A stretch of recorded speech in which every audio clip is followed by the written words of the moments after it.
The desert was a vast, lonely place. The sun hung heavy in the sky, beating down on the earth below. Dust swirled in the dry air, and the sound of the wind whispered through the cacti. It was a land of silence, broken only by the occasional cry of a bird or the distant rumble of a thunderstorm. Ayana had always loved the desert's stillness. For her, it was home, a place where she could think, breathe, and feel the freedom that came with living alone. She was young, but her life had been filled with hardship. As an Apache woman, she had seen the destruction of her people and the loss of everything she once knew. Her tribe had been scattered by settlers, and now she lived alone in the wilderness, far from the world of men. But tonight, something was different. A storm was coming. The air was thick with the promise of rain, and the dark clouds had rolled in quickly, obscuring the once bright blue sky. Ayana had seen storms before, and she knew what it meant. Long hours of rain, the flash of lightning across the sky, and the sound of thunder like the beating of a great drum. As the wind began to pick up, Ayana hurried back to her small shelter, a hut made from adobe and sticks. She had built it herself, and it stood strong against the desert's harsh conditions. But even a sturdy shelter couldn't protect her from the storm's full force. Ayana was gathering the last of the firewood when she heard the sound of hooves. At first she thought it was the wind playing tricks on her, but then she heard it again, faint but unmistakable. Someone was coming. She stood up quickly, her heart racing. In the desert, strangers were rarely a good sign. Anyone traveling out here was either lost, desperate, or looking for trouble. Ayana grabbed her bow and quiver of arrows and stepped out into the rain. It wasn't long before she saw him, a man on horseback, soaked to the bone and struggling to stay upright. He was a cowboy, his clothes worn and dirty from the long ride. His horse was just as tired, its legs shaking beneath it. The cowboy's face was shadowed beneath the brim of his hat, but Ayana could see that he was young, no older than 30. He saw her standing in the doorway of her hut, and his eyes widened in surprise. Ayana didn't move. She wasn't sure if he was a friend or a foe, but she knew she couldn't let him wander the desert alone, especially with the storm coming. "Could you help me?" the cowboy called out, his voice rough but full of desperation. "I've been out here too long. My horse is spent. I need shelter." Ayana didn't answer right away. She studied him carefully, her sharp eyes taking in every detail. He was alone, no signs of others nearby, and though his clothes were torn and dirty, he didn't seem to be a threat. After a moment, she lowered her bow and stepped aside. "Come in, but only for the night," she said quietly. "The storm will be worse soon." The cowboy nodded gratefully and guided his horse toward her hut. Ayana led him inside, where the warmth of the fire made the cold rain outside seem distant. She quickly tended to his horse, offering it food and water, then returned to the hut. He was already sitting by the fire, trying to dry off. Ayana didn't speak at first. She wasn't one to make small talk, and the cowboy seemed tired, his eyes heavy with exhaustion. After a long moment, he looked up at her. "I'm Sam," he said. "Sam Taylor." "Ayana," she replied, her voice soft but firm. "This is my home." Sam gave her a tired smile and nodded. "I didn't expect to find anyone out here. Thought I'd be alone through the storm." "You are alone," Ayana said, "but you are welcome to stay until the storm passes." Sam looked at her for a moment as if unsure how to respond. There was something about her quiet strength that put him at ease, even though he knew little about her. She wasn't afraid of him, but she wasn't offering him friendship either. He admired that. "Thank you," Sam said, shifting uncomfortably. "I don't know what I would have done without you." Ayana merely nodded. She wasn't used to gratitude, and she didn't expect it. She had learned long ago that kindness in the desert was rare, and she didn't offer it lightly. But something about this cowboy made her feel a strange, reluctant sense of trust. For the next few hours, they sat in silence, listening to the storm outside. The wind howled and the rain pelted the roof of the hut. Occasionally, the silence was broken by the crack of thunder or the soft murmur of the fire. Ayana kept to herself, working quietly to prepare the meal. Sam, on the other hand, seemed lost in thought, his eyes distant. After a while, Ayana spoke. "Where are you from?" Sam glanced at her, surprised by the question. "I'm from a cattle ranch up north. Been traveling for days, moving cattle from one place to another. Got caught in the storm and my horse—" He trailed off, not wanting to speak about his horse's condition. "Guess I'm lucky to have found you." Ayana didn't respond immediately. She had heard of cattle ranchers and settlers in the area. They were the reason her people had lost their land, their homes. Her tribe had once roamed freely across the desert, but now they were gone, scattered or killed by the hands of men like Sam. She didn't hate him for that, though. She had learned that anger only weighed her down.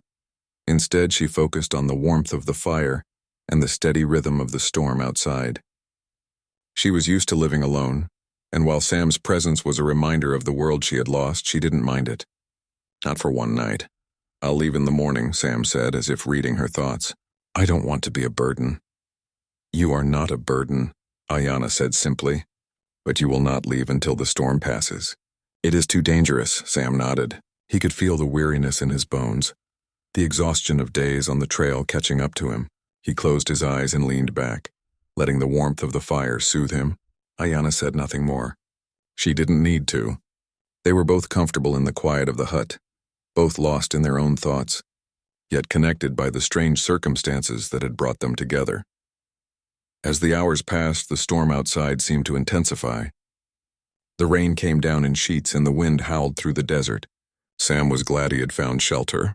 Ayana was right. He wouldn't have lasted much longer out there in the storm. Eventually, the fire burned low and Ayana stood to add more wood. As she did, she caught Sam watching her. His gaze was intense but not threatening. There was curiosity in his eyes and something else, something she couldn't place. "Why did you help me?" Sam asked quietly, breaking the silence. Ayana paused, her hand still on the firewood. "Because you needed help," she said simply. "In the desert, we help one another when we can." Sam nodded slowly. He wasn't used to people being so direct. "Thank you," he said again, his voice softer now. Ayana said nothing more, but in her heart something shifted. She had lived for so long in isolation, but for the first time, she felt like she wasn't entirely alone. The storm raged on outside, but in the small hut, Ayana and Sam sat in quiet companionship, each finding a brief moment of peace in a world that had long been filled with nothing but survival. The storm had passed, but its remnants lingered in the air, making the desert feel heavier than usual. Ayana woke to the faint light of dawn slipping through the cracks in the adobe hut. She had spent a restless night, but the morning calm was a welcome change. The rain had stopped, and the winds were now gentle, carrying with them the fresh scent of wet earth. Sam was still asleep, stretched out by the fire, his worn hat pulled low over his eyes. Ayana watched him for a moment. He looked peaceful now, but she knew the journey ahead of him would be difficult. For a brief second, she felt a pang of worry. Despite the kindness she had shown him, Ayana didn't know what the future held. She stood and moved quietly around the hut, gathering her things.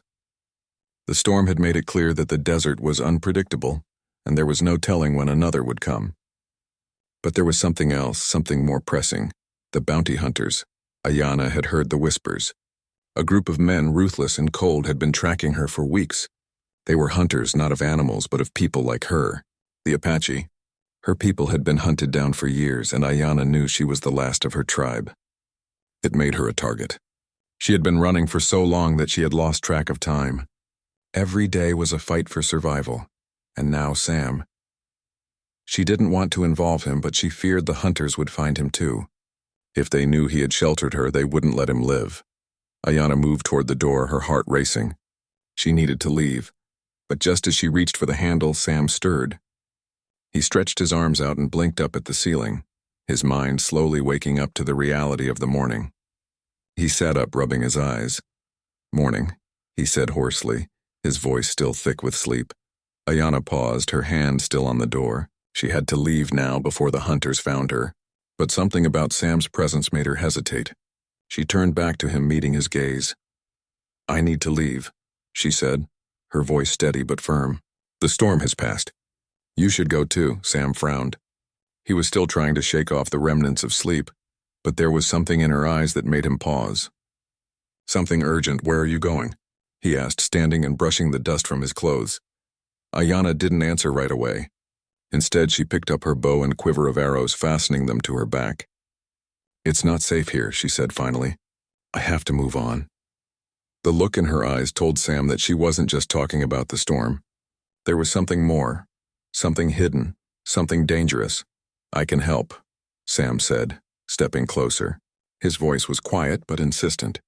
Whatever it is, I can help you. Ayana hesitated. She had always been alone. Trusting someone even for a moment was difficult, but Sam's words felt genuine, and there was a warmth in his eyes that she couldn't ignore. Maybe, just maybe, she wasn't alone anymore. I'm not afraid of danger, she said, her voice steady.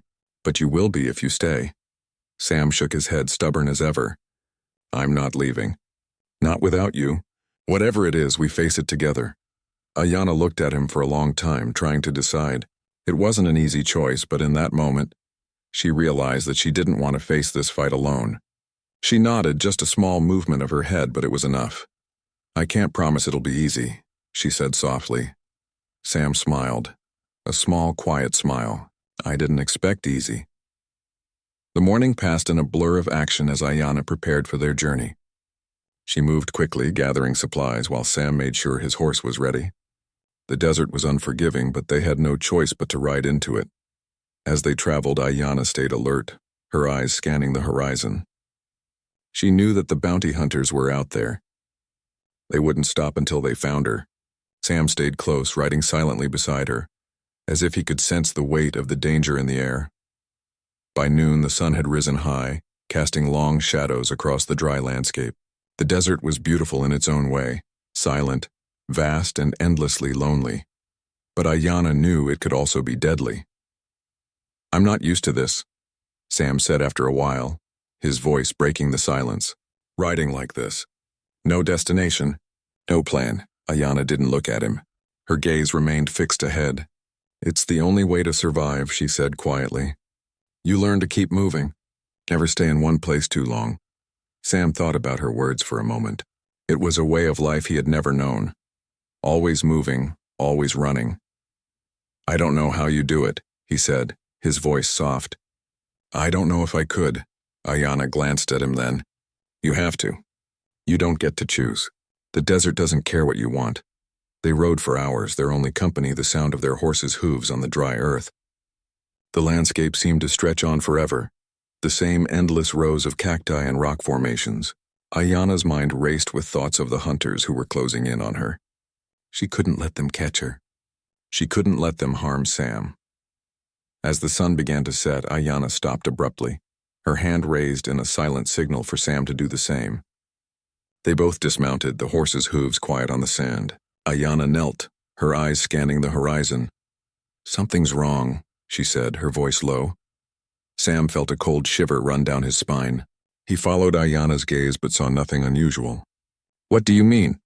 I can feel them, Ayana said softly. They're close. Suddenly a figure appeared on the ridge, silhouetted against the fading light of the day. Ayana's heart skipped a beat. There was no mistaking it. The bounty hunters had found them. Without a word, Ayana grabbed her bow, pulling an arrow from her quiver.